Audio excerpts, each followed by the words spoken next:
찬송가 532장입니다. 주께로 한 걸음씩. 찬송가 532장입니다. 주께로 한 걸음씩 왜 가지 않으냐. 내 죄를 자복하고 그 앞에 나가라. 한 걸음씩 한 걸음씩 주께 나오라. 주님께 아뢰이며 너복을 받으리라. 값없이 주는 은혜 너 걱정 말아라. 주께로 한 걸음씩 너 빨리 나가라. 주께서 너를 맞아 내 죄를 사하리. 한 걸음씩 한 걸음씩 주께 나오라. 주님께 아뢰이며 너 복을 받으리라. 값없이 주는 은혜 너 걱정 말아라. 주께로 한 걸음씩 곧 와서 아뢰라.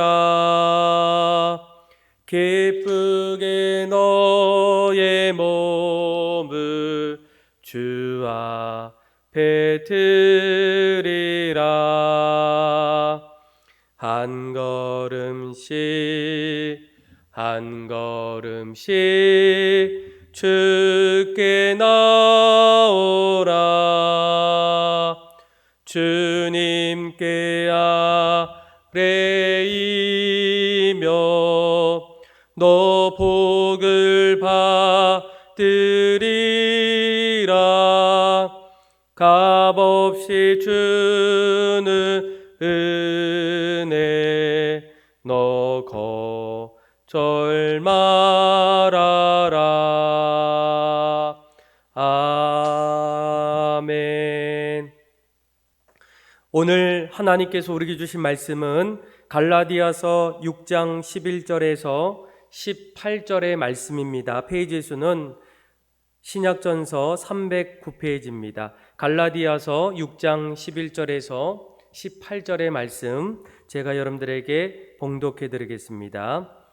내 손으로 너희에게 이렇게 큰 글자로 쓴 것을 보라. 무릇 육체의 모양을 내려하는 자들이 억지로 너희에게 할례를 받게 함은 그들이 그리스도의 십자가로 말미암아 박해를 면하려 할 뿐이라. 할례를 받는 그들이라도 스스로 율법은 지키지 아니하고 너희에게 할례를 받게 하려 하는 것은 그들이 너희의 육체로 자랑하려 함이라. 그러나 내게는 우리 주 예수 그리스도의 십자가 외에 결코 자랑할 것이 없으니 그리스도로 말미암아 세상이 나를 대하여 십자가에 못 박히고 내가 또한 세상을 대하여 그러하니라. 할례나 무할례가 아무것도 아니로되 오직 새로 지으심을 받는 것만이 중요하니라. 무릇 이 규례를 행하는 자에게와 하나님의 이스라엘에게 평강과 긍휼이 있을지어다. 이후로는 누구든지 나를 괴롭게 하지 말라. 내가 내 몸에 예수의 흔적을 지니고 있노라. 형제들아, 우리 주 예수 그리스도의 은혜가 너희 심령에 있을지어다. 아멘. 오늘은 갈라디아서의 마지막 내용입니다. 사도 바울은 그동안 갈라디아서를 통해서 지금까지 줄곧 강조했던 이 복음과 율법의 관계를 마지막 내용 속에서도 강조하고 있습니다. 11절 말씀을 먼저 보면 내 손으로 너에게 이렇게 큰 글자로 쓴 것을 보라 라는 이 표현을 보게 되면 이 바울이 신앙생활에 있어서 이 복음 그리고 이 율법이 무엇이고 또 이 둘 관계가 우리의 신앙 속에서 얼마나 중요한지 이것을 구분하는 것이 참으로 우리 신앙에 유익이 되는 것을 다시 한번 강조하게 됩니다. 자, 그러면 바울이 이 갈라디아서 6장의 마지막 내용 속에서 복음과 율법에 대해서 어떻게 설명하고 있을까? 바울은 이번에는 이 율법을 강조하는 율법주의자들이 과연 누구일까? 그들을 하나하나 설명하고 있어요. 12절 말씀을 보게 되면 가장 먼저 뭐라고 합니까? 무릇 육체의 모양을 내려야 하는 자들이라고 얘기해요. 그러니까 한마디로 내적인 그런 모습보다는 외적인 삶을 추구한다 이렇게 볼 수 있겠죠. 그래서 그들이 외적으로 하나하나 살아갈 때 그들의 진정한 목적은 영혼 구원 또 참된 신앙의 삶이 아니라 자신이 외적으로 보여지는 모습을 통해서 얼마나 거룩한 자들인지 그것에 치중하고 있다라는 거예요. 그러다 보니까 무슨 일이 일어나겠습니까? 육신적으로만 자기가 얼마나 거룩한 자인가를 과시한다는 거예요. 내가 다른 사람들보다 이것을 하나하나 이러한 모양으로 지키는 모습들, 이런 모습을 뭐라고 얘기합니까? 경건의 모양은 있지만 경건의 능력은 찾아볼 수 없다라는 거예요. 또 그들은 뭐라고 얘기합니까? 12절 중반절에 보게 되면 억지로 너희에게 할례를 받게 함은 그들이 그리스도의 십자가로 말미암아 박해를 면하려 할 뿐이라 이렇게 얘기해요. 겉으로 보이는 것들을 하나하나 강조하는 율법주의자들의 모습도 있고 또 강권적으로 그들에게 권유하는 모습도 있어요. 다른 사람들에게도 자기들처럼 그동안 했던 모습들을 억지로 삶에 권면을 하게 돼요. 그래서 도덕적인 삶을 통해서 이것이 구원의 길이다 이렇게 표현하고 있어요. 그리고 또 한 가지는 바로 그들은 결국 위선자라는 거예요. 많은 사람들이 율법주의자들처럼 할례를 받아야 하는 이유를 뭐라고 합니까? 그들이 12절에 보면 그리스도의 십자가로 말미암아 박해를 면하려 하기 위하다 이렇게 얘기해요. 그러니까 일종의 타협입니다.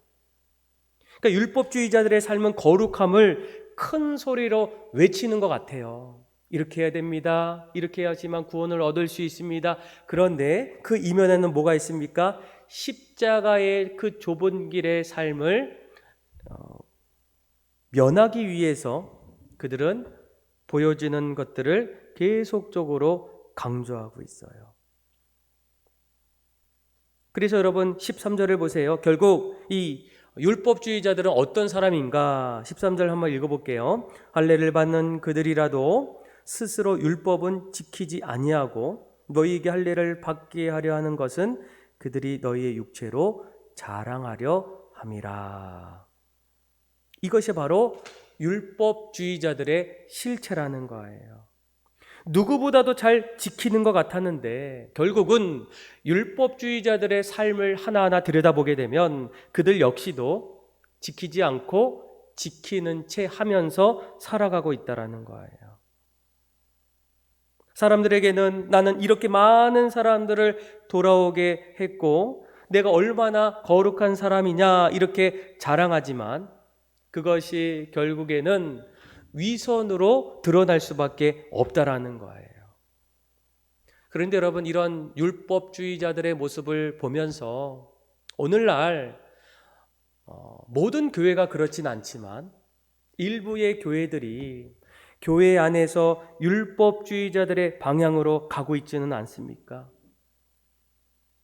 남들에게 보여주는 것을 좋아하고 교회가 이 땅에서 섬기기 위해서 세워지고 좁은 길을 가기 위해서 교회가 세워졌는데 오히려 교회가 세상 속에서 누리기를 원하고 오히려 그 안에서 더욱더 사람들에게 자랑이 되기 위해서 교회가 하나하나 이루어지는 모습들의 교회들을 종종 볼 때가 있어요. 아마 이런 모습을 사도 바울은 율법주의자들의 모습이다 이렇게 얘기해요. 반면에 사도 바울은 이 갈라디아 성도들에게 그렇다면 복음을 받아들였던 사람들은 누구일까? 율법주의자들이 아닌 복음을 받아들인 사람들, 그 사람이 바로 예수님을 믿는 사람이라는 거예요. 여러분, 우리가 신앙생활의 초점이 어디 있겠습니까? 가장 중요한 것은 내가 신앙생활을 열심히 어떻게, 그것보다 더 중요한 것은 바로 내 안에 그리스도가 있느냐, 이것이 중요해요. 내가 주님을 깊이 사랑하고 주님을 더욱더 알기를 원하고 주님과를 동행하기를 원하는 그 모든 삶이 내게서 이루어져야 한다는 거예요.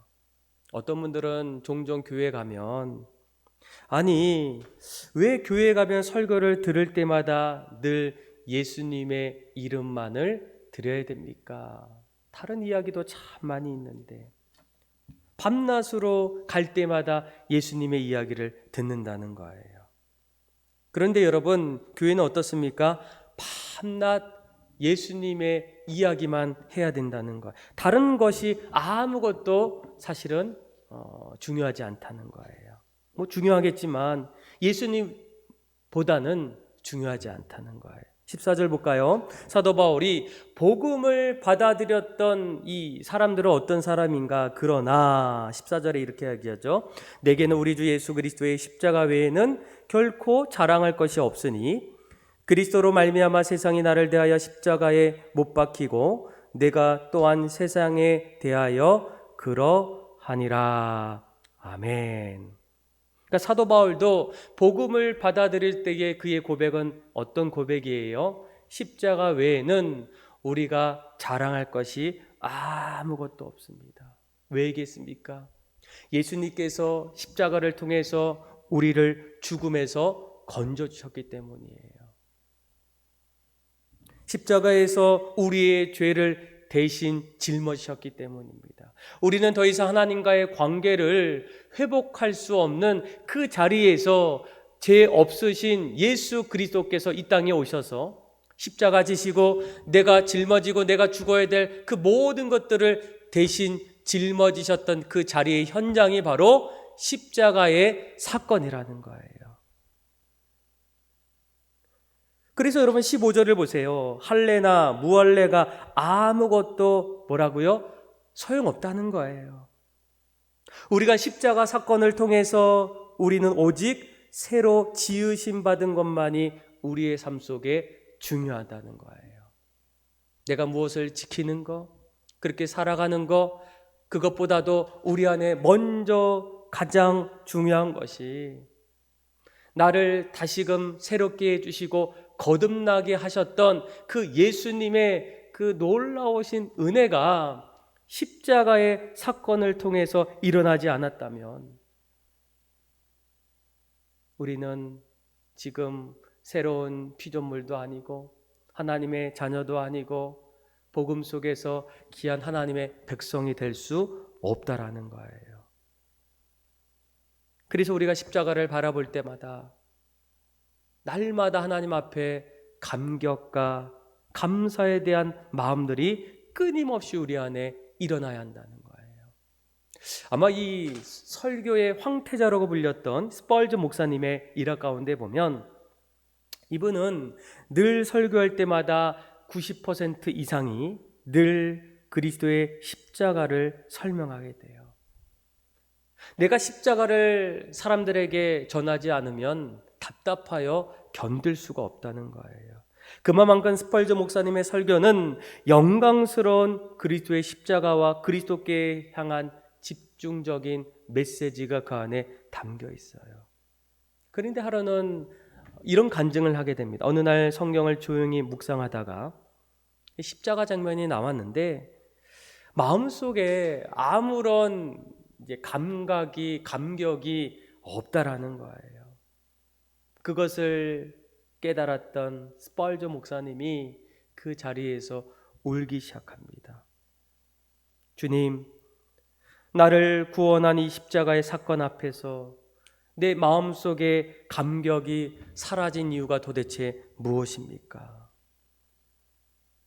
날마다 들어도 마르지 말아야 될 감격의 샘터가 있다면 그것이 십자가의 놀라운 사건이 아니겠습니까? 여러분, 우리도 십자가 앞에서 어떤 모습, 어떤 마음이 있겠습니까?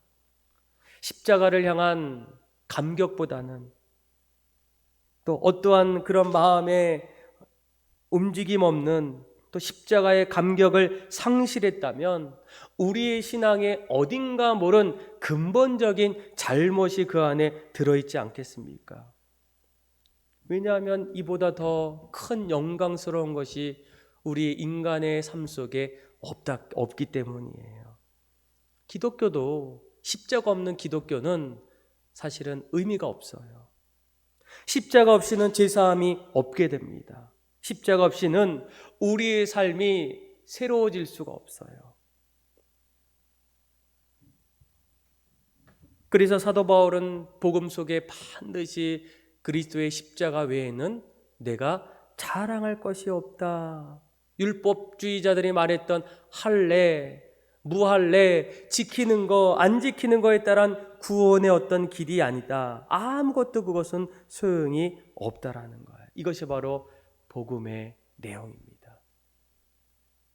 그래서 사도 바울은 먼저는 이 율법주의자들이 누구인가? 율법을 강조했던 율법주의자들, 또 복음을 강조했던 이 복음의 사람들의 모습들을 하나하나 설명하면서 마지막으로 이 사도 바울은 그렇다면 복음 속에 있는 나의 모습은 과연 어떤 모습일까?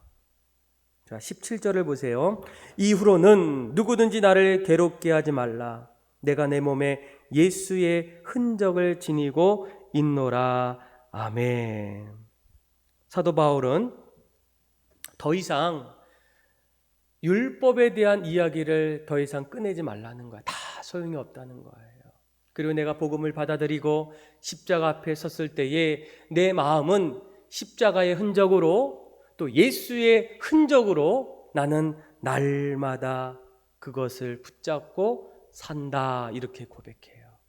저는 오늘 말씀을 듣는 우리 모든 성도님들이 우리가 신앙생활을 하면서 우리도 우리 마음속에 사도 바울처럼 예수의 흔적이 내 안에 들어있는가? 예수 그리스도의 심장으로 우리의 삶을 오늘 하루도 살아가고 있는가? 그것이 복음을 올바로 받아들였던 성도들의 참된 모습이라는 거예요. 저는 이러한 예수의 흔적들을 날마다 우리의 삶 속에 향기로 흘러보내길 원해요. 또 어느 날 우리 안에 예수의 흔적, 십자가의 감격이 사라졌다면 하나님 앞에 간절한 마음으로 나아감을 통해서 하나님, 내 감격이 점점 사라진 이유가 무엇입니까? 무엇 때문에 내 마음속에 십자가의 사랑이 점점 사라지겠습니까? 하나님의 긍휼과 하나님의 은혜를 다시 한번 구함을 통해서 우리도 사도 바울처럼 이 땅 속에서 예수의 흔적으로 그리스도의 향기로 오늘도 믿음으로 한 걸음 한 걸음 살아갈 수 있는 저와 여러분들의 삶이 다 되기를 주님의 이름으로 축원합니다. 기도하겠습니다. 하나님 아버지, 우리의 모든 삶의 자리에 복음의 올바른 마음을 갖게 하여 주셔서 사도 바울이 고백했던 십자가 외에는 자랑할 것이 없는 고백이 우리의 고백이 되게 하여 주시고 날마다 우리 안에 예수의 흔적과 향기로 세상을 향해서 믿음으로 살아갈 수 있는 거룩한 주님의 사람들 되게 하여 주옵소서. 나를 구원하시고 십자가에서 우리에게 소망을 주셨던 예수 그리스도의 이름으로 기도합니다. 아멘. 우리 찬송가 361장 1절과 마지막 절 부르겠습니다. 기도하는 이 시간 주께 무릎 꿇고 우리 그새 주 앞에 다 나가네. 믿음으로 나가면 주가 보살피사 크신 은혜를 주네. 거기 기쁨 있네. 기도 시간에 복을 주시네. 고난 내 마음 속에 기쁨 충만하네. 기도하는 이 시간 주를 의지하고 크신 은혜 구하면 꼭 받으리라. 의지하는 마음에 근심 사라지고 크신 은혜를 주네.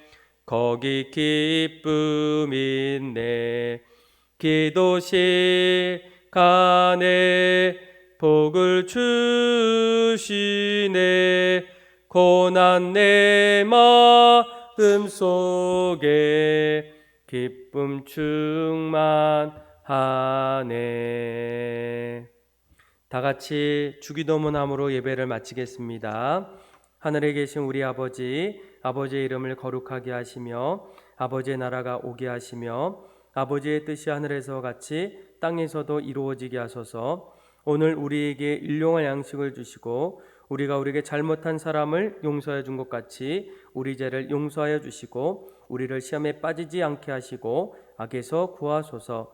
나라와 권능과 영광이 영원히 아버지의 것입니다. 아멘. 오늘 주셨던 말씀 붙잡고 기도해 주시고 날마다 우리가 십자가의 은혜와 또 십자가의 감격 속에 믿음으로 살아갈 수 있도록 기도해 주시고 나라와 민족을 위해서 또 코로나를 위해서 그리고 아프가니스탄을 위해서 같이 기도하며 하나님 앞에 나갑시다. 기도하겠습니다.